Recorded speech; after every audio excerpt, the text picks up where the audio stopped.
তারা আবার অন্য জায়গা থেকে কাপড় এনে কাটিনের তাঁতের কথা বলে বিক্রি করে। তার মানে এটি হারিয়ে যাওয়ার পথে, তাদের পোষাচ্ছে না হয়তো বা।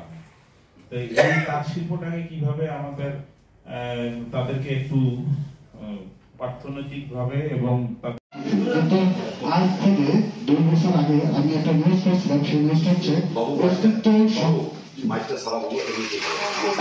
সংকটে আমাদের তাঁত শিল্প। এই তাঁত শিল্প ম্যাডাম আজ থেকে 2 বছর আগে ছিল 140 জন, আর 2 বছর আগে যদি আমরা তখন ছিল 280 জন। বর্তমানে শুধুমাত্র হাতে গোনা 5 থেকে 7 জন আছে, তাও তাদের যেসব মালামাল ছিল সেগুলো কিন্তু বাসায় তুলে রেখেছেন। আগে কিন্তু আমরা সকাল হলে কিন্তু খটখট শব্দ শুনতাম যে তাঁতের যে কাজগুলো মানে করে বা চলতো।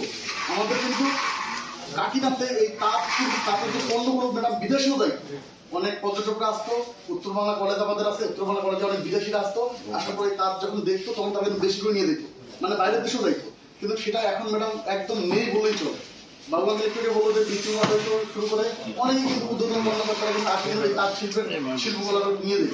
কিন্তু এখন যদি আমরা তাদেরকে বলতে যাই যে আপনারা এইসব পাচ্ছেন না কেন, তাদের কিন্তু একটাই কথা, আমাদের অস্তিত্ব সংকট, মানে আমাদের কিছুই নেই।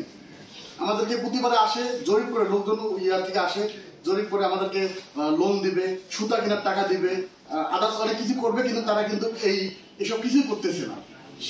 সেই জায়গাতে কালীগঞ্জ উপজেলায় টোটাল তাঁত শিল্প ছিল 260 জন, সেখানে আসলো 180 জন, তারপর আসলে 140 জন। এখন যদি পৌঁছে যান আপনি হাতে থেকে 2 থেকে 3 জন পাবেন, সেটা অন্য কোনো উপজেলা পাবেন না, আমাদের কালীগঞ্জেই পাবেন। কিন্তু এখন যদি যেটা পাবেন সেখানে যদি আপনারা সরজমিনে যান তাহলে কিছুই পাবেন না, বড় বড় মেশিন নিয়ে ফেলে রাখবেন।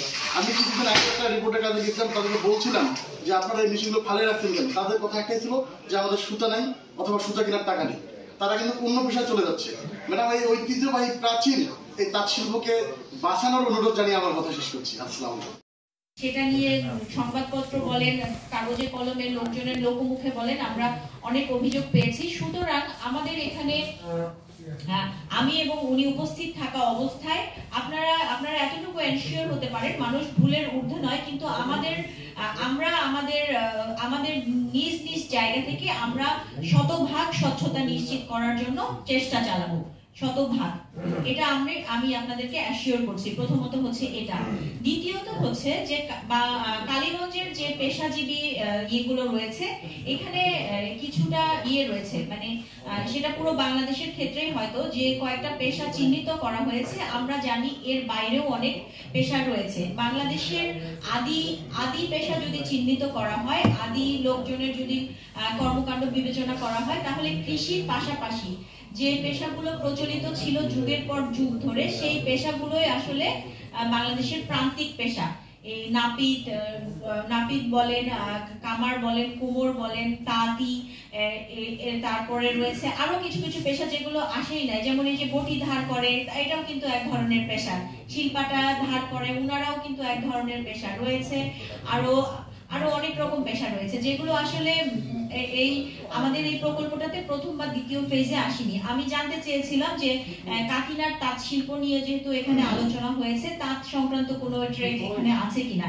যেহেতু একটা ডিপিপি প্রস্তুতির সময় কিছু পেশা স্পেসিফিক করে দেওয়া হয়, সেক্ষেত্রে এটা আমাদের জন্য দুঃখের যে এখানে ডিপিপিতে যে কয়েকটি বিষয়ে ট্রেনিং দেওয়া হবে, আমরা আসলে এই প্রান্তিক পেশাজীবী জনগোষ্ঠীর এই প্রকল্পে আমরা এই ফেজে এতগুলোই দিতে পারবো। আমরা আমাদের কি রাখতে পারি, আমরা ওনাদের কাছে পরামর্শ বা সাজেশন রাখতে পারি, যাতে পরবর্তী ফেজে এই যে তাঁতি যারা আছেন বা আরো কিছু পেশাজীবী যাদেরকে এখানে অন্তর্ভুক্ত হয়নি, তাদেরকে নিয়েও যাতে কিছু ট্রেড এর পরবর্তী ডিপিপিতে ধরে রাখা হয়। আর সেক্ষেত্রে আমি উপজেলা নির্বাহী অফিসার হিসাবে আমি বলতে চাচ্ছি যে সমাজসেবার আরো কিছু পেশাজীবীদের হয়তো প্রকল্প আসবে, অন্যান্য প্রকল্প আসবে, যেটা এই প্রকল্পের পরবর্তী ফেজই হোক বা নতুন কোনো প্রকল্পে আসুক, সেক্ষেত্রে আমরা এই কাকিনার তাঁতিদেরকে নিয়ে কিছু করার চেষ্টা করব। এটা আমি আপনাদেরকে অ্যাসিওর করছি। তৃতীয়ত হচ্ছে এই আমাদের হচ্ছে প্রান্তিক পেশাজীবী জীবনমান উন্নয়ন যে প্রকল্প, এখানে যে ট্রেড গুলো ধরা রয়েছে, সেক্ষেত্রে বারবার আরবের নাম আসছিল। আমি এখানে সবার সাথে আলোচনার প্রেক্ষিতে আমার মনে হলো যে এই যে প্রান্তিক যে দোকানটার কথা বলা হলো যে আগারগাঁওয়ে ওনাদের একটা শোরুম আছে। আমি সবসময় বলি আমি আগারগাঁও ক্যাডার, কারণ আগারগাঁওয়ে এত দীর্ঘ সময় আমি থেকেছি এবং আগারগাঁওয়ের পথে পথে আমি এত বেশি হেঁটেছি, আমি এই দোকানটাতেও গিয়েছি। এই দোকানটা আসলে এদের পণ্যের মান এবং পণ্যের ভ্যারাইটি এটা আড়ং-এর কাছাকাছি।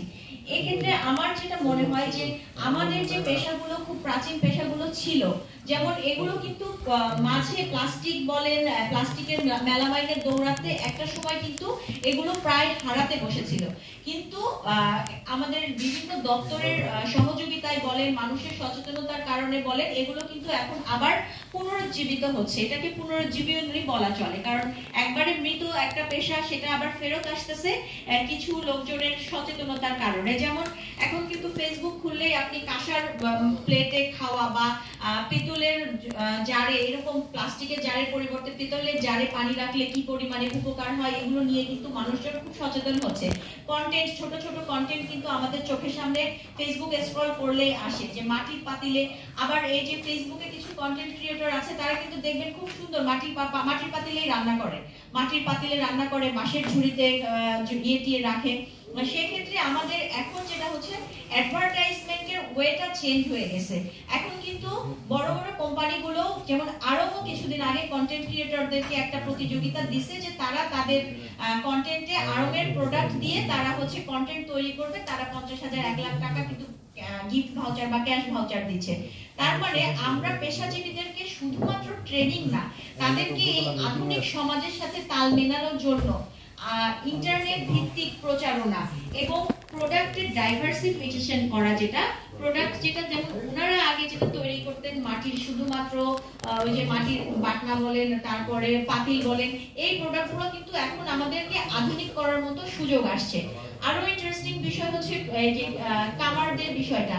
এখন আপনারা দেখেছেন কিনা নতুন একটা বটি আসছে যে দাঁড়িয়ে কাজ করা যায়, খুব সুন্দর। তার মানে কি বটির ওনাদের কিন্তু পেশা হারিয়ে যায় না, পেশাটা এখন যুগের সাথে তাল মিলিয়ে আধুনিক হয়েছে।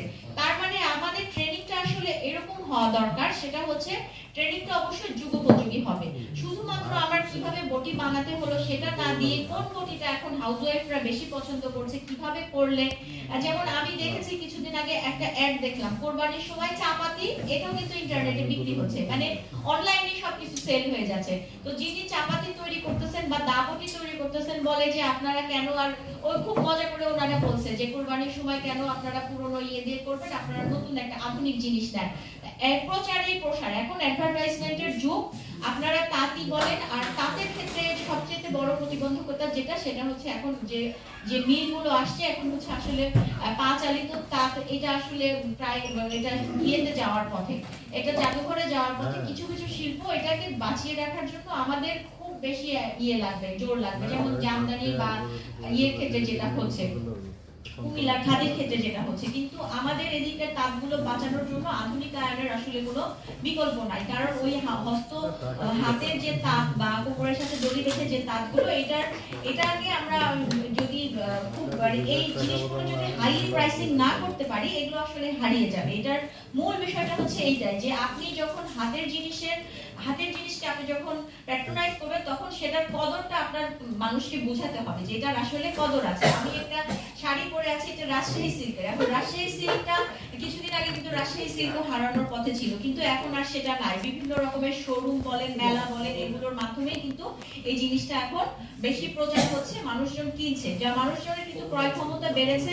এগুলো হারানোর কোনো সুযোগ নাই। মানুষের রুচি অনুযায়ী, সেই অনুযায়ী যদি ট্রেনিং হয়, আমার মনে হয় ট্রেনিং গুলোর ফলপ্রসূ হবে। এবং এই যে আমরা একটা কি এটা ইয়ে দেখলাম না, সেলুন দেখলাম না, যেটা হচ্ছে ইয়েতে আসছে, মানে ফেসবুক থেকে। তো সেলুনটা আমরা যদি এরকম করি, আমরা তাকে ট্রেনিং দিলাম, পাশাপাশি অ্যাডভার্টাইজমেন্টের জন্য ফেসবুকে তার একটা পেজ খুলে দিলাম, পাশাপাশি সে এখন কিছু মানে ঢাকায়